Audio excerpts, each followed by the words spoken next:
ஆனந்தமயம் தேவம் நிர்மலஸ்படிகாகிருதியும் ஆதாரம் சர்வ வித்யானாம் ஹயக்ரீவம் பாஸ்மகே. நமஸ்காரம். நேயர்கள் அனைவருக்கும் அஸ்ட்ரோ கேஎஸ்ஐயங்காரின் பணிவான நமஸ்காரங்கள். அஸ்ட்ரோ டிவி நேயர்களுக்கு அஸ்ட்ரோ கேஎஸ்ஐயங்காரின் பணிவான நமஸ்காரங்கள்.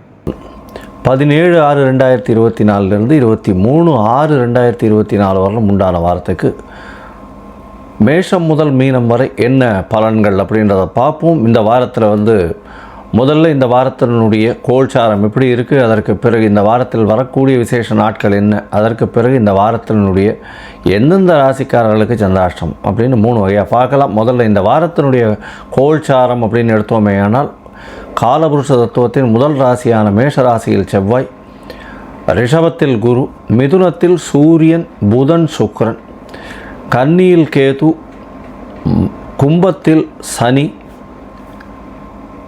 மீனத்தில் ராகு.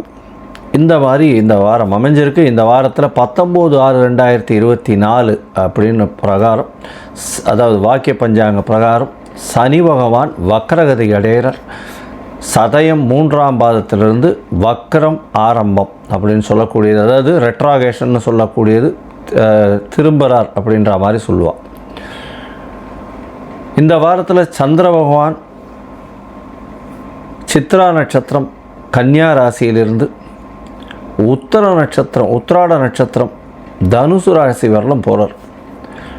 தனுசு ராசினா உத்திராட நட்சத்திரம் 1ஆம் பாதம் வரலும். அதனால் கன்னியா ராசியில் ஆரம்பித்து, கன்னியா ராசின்றது சித்ரா நட்சத்திரம் 2ஆம் பாதம் முடிகிற நேரத்தில் தான் ஆரம்பிக்கிறார். கிட்டத்தட்ட இந்த வாரத்தை துலாம், விருச்சிகம், தனுசு இந்த 4 ராசிகள்லேயும் ட்ராவல் பண்ணுறார். இந்த வாரத்தில் வர்ற விசேஷ நாட்கள் அப்படின்னு பார்க்கணுமே ஆனால் இந்த வாரத்தில் ஏகாதசி, இது ஒரு பெரிய விசேஷம், வைணவர்களுக்கு உண்டான ஒரு பெரிய ஏற்றமான காலம். இது என்ன எண்ணிக்கை அப்படின்னா 18ஆம் தேதி ஏகாதசி வருது. அதாவது எப்பொழுதுமே சர்வ ஏகாதசி அப்படின்றது 18ஆம் தேதி எண்ணிக்கை தான் இருக்குது. இருந்தாலும் ரொம்ப கம்மியான வினாழிகை இருக்குது ஏகாதசி. அதனால் ஏகாதசி சூரிய உதயம் ஆகும்போதே ஆகிறதுனால ரொம்ப விசேஷம். அதனால் அதைத்தான் ஏகாதசின்னு எடுத்து பண்ணணும். இந்த வாரத்தில் பார்த்தேனால் 19ஆம் தேதி அன்னைக்கு பிரதோஷ விரதம் இருக்கணும். அதாவது கஷ்டங்கள் நீங்குவதற்காக, எல்லா விதமான வெற்றிகளும் வர்றதுக்காக சிவபெருமானை வேண்டி அன்னைக்கு ஃபாஸ்டிங் இருக்கிறது அப்படின்றது ஒரு பெரிய விசேஷம். இந்த வாரத்தில் பார்த்தேனால் 21/6/2024 ஜேஷ்டாபிஷேகம் ஸ்ரீரங்கம் ரங்கநாதருக்கு கேட்ட நட்சத்திரம், ஆனி மாத கேட்ட நட்சத்திரம் ஜேஷ்டாபிஷேகம்னு சொல்லக்கூடியது ரொம்பவும் விசேஷம்.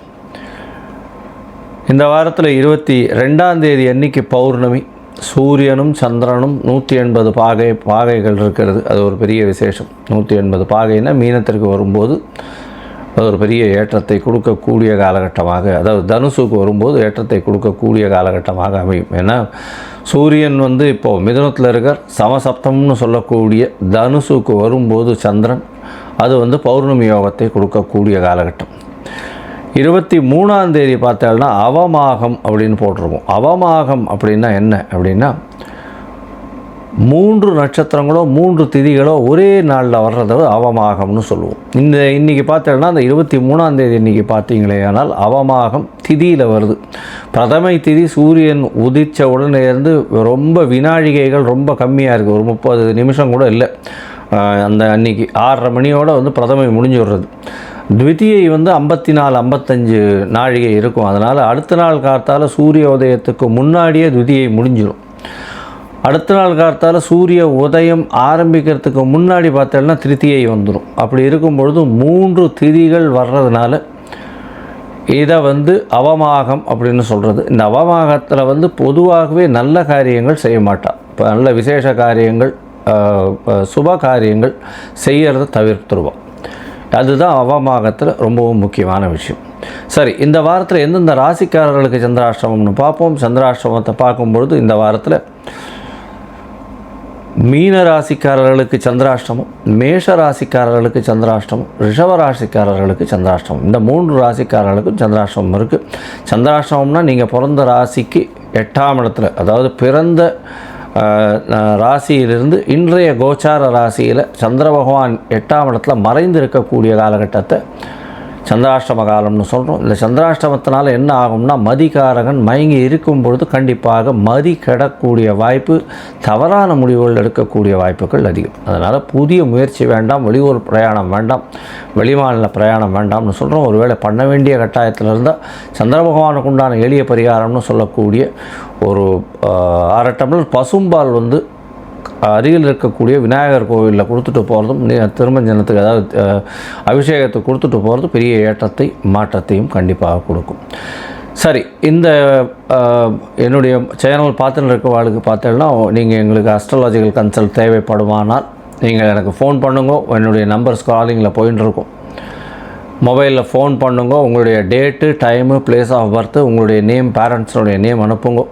முதல்ல நான் சந்தி என்ன இருக்குது, அதாவது சந்திரனுடைய சந்தி என்ன இருக்குது, என்ன நட்சத்திர பாதத்தில் இருக்கார் அப்படின்றத பார்த்து வெரிஃபை பண்ணிவிட்டு, லக்ன சந்தி இருக்கா, ராசி சந்தி இருக்கா, ராசியில் பாத சந்தி இருக்கா, நட்சத்திரத்தில், இது எல்லாத்தையும் பார்த்து வெரிஃபை பண்ணிவிட்டு உங்களுக்கு உண்டான எளிய பரிகாரம் என்ன, இன்றைய கோச்சார நிலைமையில் என்ன இருக்குது, எப்படி இருக்குது, மெதுவாக செல்லக்கூடிய கிரகங்களுடைய விளைவு என்னன்றது எல்லாத்தையும் பார்த்துட்டு, உங்களுடைய தசாபுக்தி அந்தரம் சூக்ஷ்மம் எப்படி இருக்குன்றதையும் பார்த்துட்டு, இன்றைய காலகட்டத்தில் என்ன எளிய பரிகாரம் பண்ணலாம்ன்றதையும் சொல்கிறேன். அதற்குண்டான கட்டணம் என்னன்றதையும் போடுறேன். அந்த கட்டணத்தை கட்டிட்டு நீங்கள் அப்பாயின்மெண்ட் எடுத்துக்கோங்க. சரி, இப்போ மேஷம் முதல் மீனம் வரை 17/6/2024 23/6/2024 வரலும் உண்டான வாரத்திற்கு என்னன்னு பார்ப்போம். சிம்மம், மகம், பூரம், உத்திரம் இந்த 3 நட்சத்திரம் 9 பாதங்களை கொண்ட ராசி. ராசியின் அதிபதினு சொல்லக்கூடியவர் சூரிய பகவான். ராசிக்கு 11ஆம் இடத்துல இருக்கிறது விசேஷம். 11ஆம் அதிபதி 10ஆம் அதிபதி சேர்ந்து இருக்கக்கூடிய காலகட்டம். 10ஆம் அதிபதி சேர்ந்து இருக்கார். 10, 11 அதை தவிர உங்களுடைய ராசிநாதன் சேர்ந்து 11ஆம் இடத்துல இருக்கிறதும், 11ஆம் இடத்துல ஆட்சி பெற்ற புதன் இருக்கிறதன் மூலியமாக எல்லா விதமான ஏற்றமும் இருக்கும். பொதுவாகவே 11ஆம் இடத்தில் சூரியன் இருந்தால் நினைத்த காரியங்கள் நினைத்த இடத்தில் நினைத்த நேரத்தில் உங்களுக்கு நிச்சயமாக நடக்கும். அதை தவிர உங்களுடைய ராசிக்கு 9ஆம் அதிபதினு சொல்லக்கூடிய செவ்வாய் பகவானும் ஆட்சி பெற்று போயிருக்கிறது பெரிய விசேஷம். இந்த வாரம் பார்த்தாலேயானால் உங்களுடைய ராசிக்கு சமசப்தமத்தில் சனி பகவான் ஆட்சி, 9ஆம் இடத்துல செவ்வாய் பகவான் ஆட்சி, 11ஆம் இடத்தில் புத பகவான் ஆட்சி, பெரிய ஏற்றம் கிடைக்கக்கூடிய காலகட்டமாக இந்த வாரம் அமையிறது. இந்த சிம்மராசிக்காரர்களுக்கு 8ஆம் இடத்தில் இருக்கக்கூடிய ராகு பகவான் மூலியமாக மறைந்த இடத்திலிருந்து திடீர் பண வரவு வரும். புதிய பதவி புகழந்தஸ்து கௌரவம்லாம் வரக்கூடிய வாய்ப்புகள் உண்டு. 10ஆம் இடத்தில் இருக்கக்கூடிய குரு பகவான் சிறு சிறு தொல்லைகளை செய்யக்கூடிய தொழிலில் தருவார். அதை தவிர அரசு சம்பந்தமான பிரச்சனைகள் வரக்கூடிய வாய்ப்புகள் உண்டு. அரசு சம்பந்தமான அரசியல் சம்பந்தமான அதை தவிர தலைமை பொறுப்பில் அவர்களுக்கு பிரச்சனைகள் வரக்கூடிய வாய்ப்புகள் உண்டு. தலைமை பொறுப்பில் இருக்கக்கூடியவர்களுக்கு அவர்கள் கீழ் கடிந்த மக்கள் மூலியமாக சிறு சிறு பிரச்சனைகள் வரும். இதன் மூலியமாக உங்களுக்கு தூக்கமின்மை ஏற்படக்கூடிய வாய்ப்புகள் உண்டு. 2ஆம் இடத்தில் இருக்கக்கூடிய கேது பகவான் மூலியமாக பேச்சில் மிகவும் கவனம் தேவை. ஏன்னா பேச்சின் மூலியமாக மிகுந்த பிரச்சனை வரக்கூடிய வாய்ப்புகள் மிகவும் அதிகமாக இருக்கும். இந்த வாரம் பார்த்தாலேயானால் உங்களுக்கு ஒரு பெரிய ஏற்றம் இருக்குது. என்ன அப்படின்னா, இந்த வாரத்தில் 9ஆம் அதிபதி அப்படின்னு சொல்லக்கூடிய செவ்வாய் பகவான் ஆட்சி பெற்று போயிருக்கிறதுனாலையும் அவர் உங்களுக்கு மிகப்பெரிய யோகர் என்பதனாலையும் நல்ல ஒரு ஏற்றம் கிடைக்கக்கூடிய வாரமாக இருக்கும். ரியல் எஸ்டேட், பூமி சார்ந்த தொழில்கள் செய்கிறவா, அதை தவிர இந்த அரசு சம்பந்தமான வியாபாரங்கள் செய்கிறவாளுக்கெல்லாம் நல்ல ஒரு ஏற்றம் கிடைக்கக்கூடிய வாரமாக இந்த வாரம் அமைய போகிறது. இருந்தாலும் அரசு சம்பந்தமாக அரசியல் சம்பந்தமாக புது புது பிரச்சனைகள் உங்களுக்கு வரும். இந்த வாரத்தில் பார்த்தாலேயானால் அதிவேகமாக செல்லக்கூடிய கிரகமான சந்திர பகவான் உங்களுடைய ராசிக்கு 3ஆம் இடத்துல இந்த வாரத்தை ஆரம்பிக்கிறார்.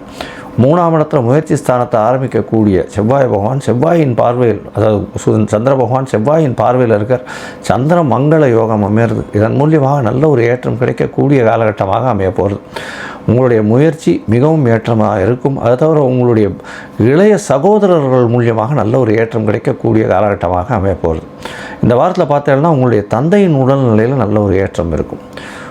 அதை தவிர 19ஆம் தேதி காலை ஒரு 11 மணி வரலும் இருக்கக்கூடிய சந்திர பகவான் உங்களுடைய ராசிக்கு 4ஆம் இடத்துக்கு போகிற. 4ஆம் இடத்துல செவ்வாயினுடைய வீடாக இருந்தாலும் திக்பலம் பெற்று குருவினுடைய பார்வையில் சந்திர பகவான் இருக்கார். இதன் மூலியமாக படிக்கக்கூடிய மாணவியர்களுக்கு நல்ல ஒரு ஏற்றம் இருக்கும். அதை தவிர இந்த செலவுகள், சுப செலவுகள் செய்யக்கூடிய வாய்ப்புகள் மிகவும் அதிகமாக இருக்கக்கூடும். உங்களுடைய ராசிக்கு 21ஆம் தேதி வரலும் 4ஆம் இடத்துல இருக்கக்கூடிய சந்திர பகவான் 21ஆம் தேதி மாலை ஒரு 7 மணிக்கு மேலே 5ஆம் இடத்துக்கு போகிறார். 5ஆம் இடத்துல அதாவது உங்களுடைய ராசிக்கு 12ஆம் அதிபதி 5ஆம் இடத்துல போகிறதுனால புதிய பதவி புகழ் அந்தஸ்து கௌரவம்லாம் இதெல்லாம் கொஞ்சம் பிரச்சனையில் வரும். உங்களுக்கு சிறு சர்க்கிள்கள் இருக்கக்கூடிய வாய்ப்புகள், இந்த புதிய அந்தஸ்தில் இருக்கக்கூடிய வாய்ப்புகள் நிச்சயமாக உண்டு. அதாவது உங்களுடைய அந்தஸ்துக்கு சற்று களங்கம் ஏற்படக்கூடிய வாய்ப்புகள் நிச்சயமாக இருக்கும். எந்த ஒரு விஷயத்தையும் பொறுமையாக நிதானமாக எடுத்து செய்கிறது நல்லது. அது அந்த 5ஆம் இடத்துல சந்திர பகவான் உங்களுடைய ராசிக்கு 24ஆம் தேதி அதிகாலை 1 மணி வரலும் வருகிறார். இந்த வாரத்தில் பார்த்தாலேயானால் நீங்கள் அருகில் இருக்கக்கூடிய சத்யநாராயண பெருமாள் கோயிலுக்கு போட்டு வாங்க. ஏன்னா 5ஆம் இடத்துல சந்திர பகவான் போகும்போது பௌர்ணமி யோகம் அமையிறது. அதாவது கிட்டத்தட்ட 3 கிரகங்கள் சந்திர பகவானை பார்க்குறது ரொம்ப விசேஷத்தை கொடுக்கக்கூடியது. இந்த வாரம் நல்ல ஏற்றமான வாரமாக இருக்கும். இந்த வாரத்தில் உங்களுடைய ராசிக்கு சமசப்தமத்தில் இருக்கக்கூடிய சனி பகவானும் வக்கரகதி அடைகிறார். இதனால் சிறு சிறு தொல்லைகள், உடல் நலத்தில் பிரச்சனைகள், பார்ட்னர்ஷிப் பிஸ்னஸில் ப்ராப்ளங்கள் இருக்கக்கூடிய வாய்ப்புகள் நிச்சயமாக உண்டு. அருகில் இருக்கக்கூடிய சத்யநாராயண கோவிலுக்கு போயிட்டு வாங்க. கோதுமை தானம் கொடுங்க. செம்பருத்தி எடுத்துகிட்டு போயிட்டு ஆஞ்சநேயருக்கு போய் சாத்திட்டு வாங்க. நல்ல ஒரு ஏற்றம் கிடைக்கக்கூடிய வாரமாக நிச்சயமாக அமையும். லோகா சமஸ்தா சுகினோ பவந்து. நன்றி, நமஸ்காரம்.